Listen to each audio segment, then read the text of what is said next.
Lá em casa, pessoal, desde pequeno, a gente sempre ouviu da nossa família: estuda, estuda de verdade para aprender, porque aí a nota vai vir. Então a gente cresceu com esse entendimento, né?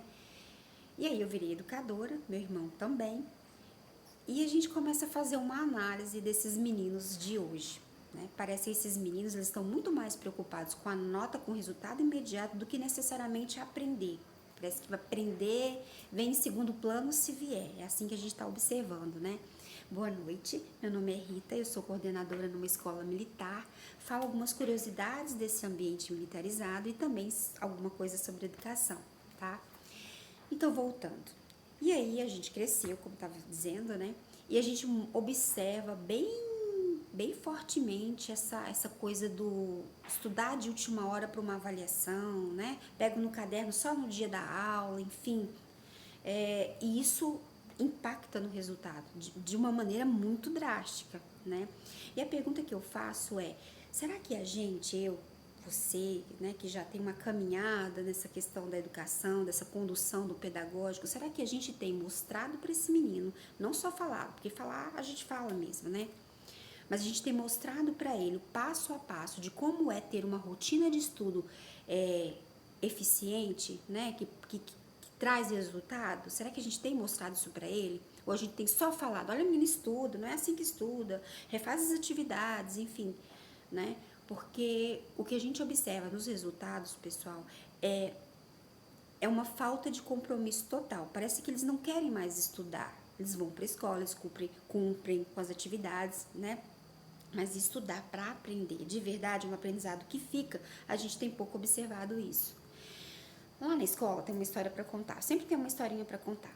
Lá na escola a gente faz, sempre que saem os resultados, a gente faz uma análise do que foi que aconteceu, por que aconteceu. Então vamos pensar em estratégias para intervir naquilo que a gente detectou como problema. Então, uma saída que a gente pensou para a questão do não estudo, né, da falta de rotina de estudo, que era sempre apontada nas reuniões, nós criamos um documento chamado Rotina de Estudo. Então, nesse documento, o aluno colocou, né, no caso, colocou as 2 horas diárias de estudo, porque a gente estabeleceu que, no mínimo, o aluno tem que estudar 2 horas diárias. E isso é o mínimo mesmo, né, pessoal? E aí ele colocou lá quais seriam essas 2 horas, se de tarde, se de noite e tal. E a família, e isso em acordo com a família, né? E a gente sempre orientando: olha, se você trabalha, por exemplo, você deixa para estudar à noite, mas que essas 2 horas aconteçam. E a gente sempre falava nas reuniões de pais, né? Orienta o seu menino, sua menina, a colocar um horário de estudo que você esteja em casa, até para ter um pouquinho mais de conhecimento, de ciência, se aquilo está realmente acontecendo ou não. Então, essa condução todinha foi feita. E aí, toda a escola do ensino médio entregou pra gente esse documento assinadinho, bonitinho, as 2 horas, o pai assinou, a mãe assinou, ele assinou e tal. E aí, o que a gente observou? Todo mundo mudou, todo mundo passou a estudar, fazer essa rotina e tal? Não foi assim, né? O mundo não é rosa.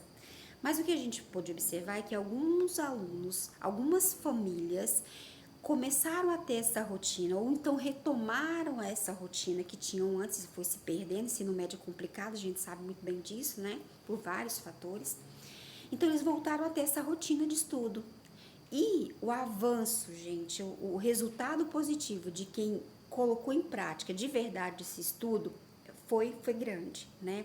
Então, nós criamos essa medida interventiva lá para essa questão de: não tem rotina de estudo, eles não estudam mais, eles vem a aula hoje, faz atividade hoje, só vai voltar a estudar novamente essa disciplina só quando tiver outra aula. E aí não tinha aprendizado, né? Não tem aprendizado, na verdade. Agora a gente está num outro momento, que é pegar esse documento, por exemplo, e fazer uma análise desse resultado, tabular esses dados, de repente chamar o pai para uma conversa mais aprofundada: olha, seu filho não está estudando. Interessante, pessoal. Nós fizemos isso ano passado, esse ano fizemos novamente no primeiro bimestre. No segundo, no final do primeiro bimestre, quando a gente entregou o resultado para o pai, a gente pôde dizer com muita clareza, né, com muita propriedade: olha, seu menino não está estudando, né? Ele te enganou e ele nos enganou e está enganando a ele mesmo, né? Como que a gente deduz isso? Pelo resultado. A gente sempre fala para eles, olha, um aluno que tem uma rotina de estudo de 2 horas diárias, no mínimo, dificilmente ele vai ter um resultado baixo de nota, né? O aprendizado vem mesmo. E aí a gente começa a detectar, por exemplo, aqueles meninos que estudam, mas que o resultado continua baixo. Aí você começa a ligar uma outra antena, olha, esse menino deve ter alguma outra dificuldade, para além de só uma questão de não ter rotina, né? E aí a gente começa a pensar nas possibilidades. Enfim. Mas é isso, pessoal. O motivo do vídeo, a razão do vídeo é perguntar para você. A gente tem feito essa conversa com os nossos alunos, né? Porque de repente o menino tem até boa vontade de estudar. Ele até tenta, mas ele não sabe como estudar. Então, por exemplo, ele estuda matemática ou as ciências, ciências da natureza, matemática e suas tecnologias, da mesma forma como se estuda uma matéria de ciências humanas, história, geografia. E a gente sabe que não é assim, né? Então, ele precisa não só da fala do professor dizendo que não é assim, que é de outra forma, mas também mostrar o passo a passo. Eu acho que seria bastante interessante, né? Para que os resultados realmente venham com mais tranquilidade, que não seja só com foco em provas e concursos, enfim, mas para a vida, né? Um aprendizado que fica, tá? Então, era isso. Boa noite. Espero que tenha agregado a discussão.